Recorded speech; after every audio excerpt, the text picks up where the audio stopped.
అనసూయ భావము ప్రేమ దైవ రూపము ప్రేమ జీవరాగము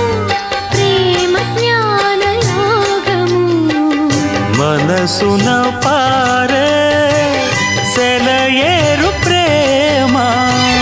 అలసట తీర్చే చిరుగాలి ప్రేమ హద్దులేది లేనిది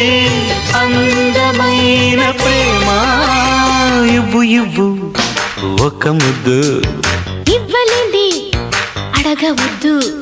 వద్దు వద్దు అంటూ పోతే చిన్నదాన ఎప్పుడంట ఇచ్చేదంట తల్లి ముద్దు ఇచ్చుకుంటే చిన్నవాడ పెళ్లి దాకా ఆగవంట